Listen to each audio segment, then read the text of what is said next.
Sekarang saya tidak ragu-ragu mengatakan Presiden ke-8 kita adalah bajingan tolol. Anda bayangkan psikologi kita. Kalau nanti situ ada Prabowo, di situ ada Putra Wakanda. Apa Anda nggak mules setiap hari? Anda pasti mules. Saya mau terangkan itu sebagai problem.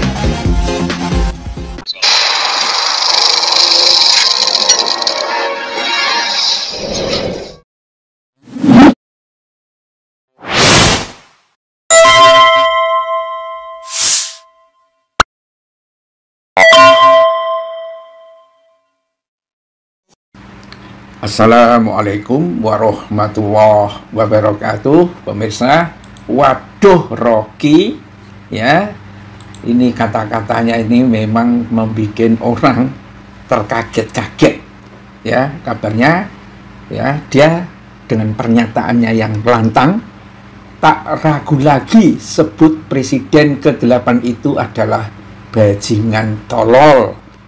Dia tidak sebut Jokowi atau Prabowo, tapi Presiden ke-8, ya. Yang dimaksud dengan Presiden ke-8 itu siapa?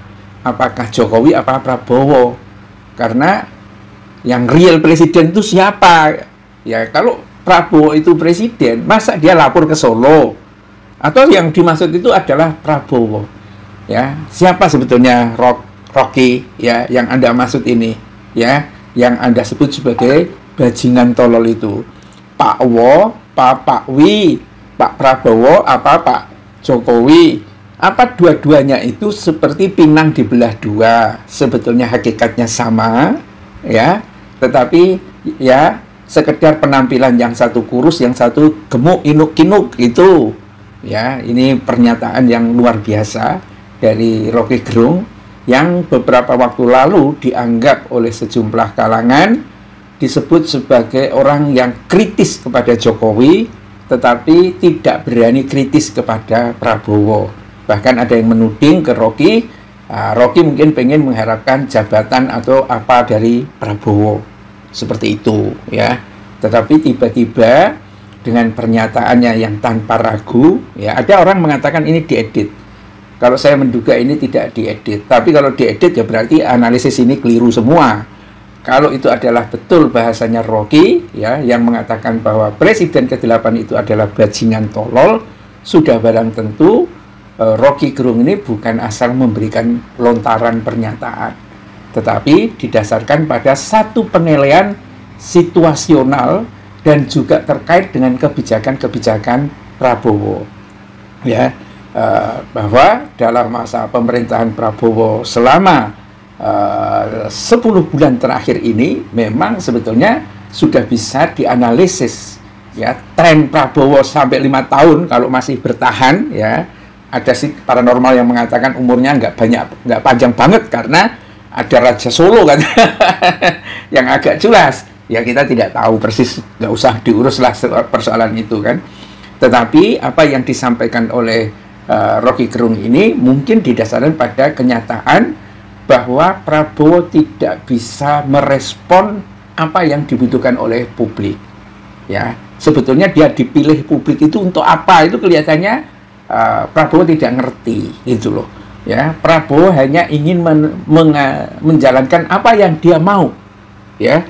Dan kemauannya Prabowo tidak identik dengan kemauan publik. Tuh, masalahnya kan di situ. Apalagi kalau kemauannya Prabowo, ya, bersinergi dengan kemauannya Jokowi, habis sudah rakyat ini, ya. Ya, siapa, publik mana dari pengamat sampai tingkat bawah yang menghendaki agar Prabowo itu mengadopsi menteri-menteri yang distor oleh Jokowi? Tidak ada, ya. Bahkan itu jumlahnya kabarnya itu mencapai lebih dari 50% menterinya Prabowo itu adalah menteri yang direkomendasikan oleh Jokowi. Terus yang kedua, wamen-wamen itu. Terus wamen-wamen itu mendapatkan jabatan sebagai komisaris. Apakah ini kemauan publik? Ya, sama sekali tidak.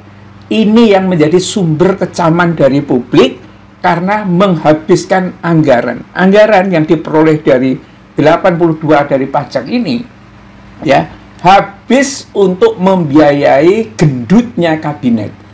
Ya, apakah ini menyesuaikan dengan badan Prabowo? Saya kira nggak ada hubungannya.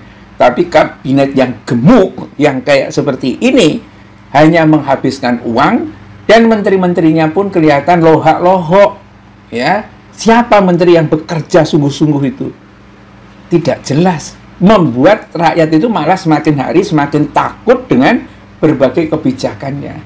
Apalagi kalau ketemu Sri Mulyani, ya banyak yang mengatakan seperti kuntilanak. Oh bukan, vampire, ya. Sri Mulyani itu disebut seperti itu.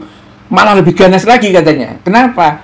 Ya karena kalau vampire itu ya hanya menghisap darah satu orang. Nah ini seluruh rakyat. Coba bayangkan pemirsa, PBB ini saya ulang-ulang ya. Ternyata naiknya itu di semua daerah kelihatannya. Ya, naik gak ketulungan. Banyaknya naiknya itu bisa 200 sampai ada yang 1000%, 10 kali lipat seperti yang terjadi kasus di Cirebon, ya. Kenapa kok naik begitu banyak? Ya, dugaan ini adalah wajar ketika pemerintah itu tidak punya duit sama sekali dan akan menyedot dari yang paling bawah itu mau dihisap duitnya untuk bayar utang.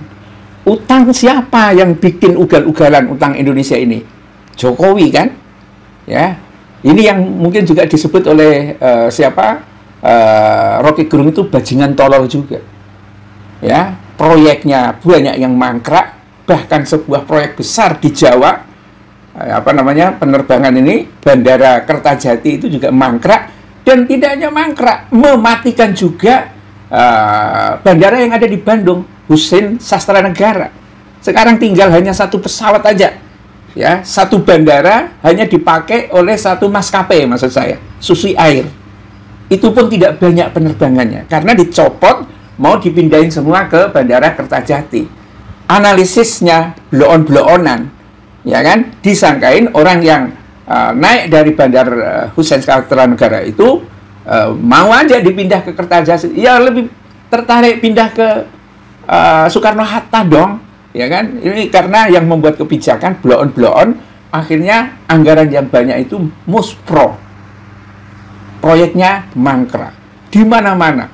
IKN malah menjadi sarang PSK. Ya, harusnya Jokowi nungguin di sana, paling tidak nungguin PSK gitu loh, ya, supaya nggak ada kuntilanak di sana. Inilah ya, saya kira kalau memang yang disebut, ya memang Rocky Gerung itu tidak menyebut nama Prabowo, tapi kalau Presiden ke-8 itu disebut bajingan tolol, ya hanya dua kemungkinan kan, secara substantif presiden atau secara resmi presiden. Wo apa wi itu disebut sebagai bajingan tolol. Billahi taufik wal hidayah. Assalamualaikum warahmatullahi wabarakatuh.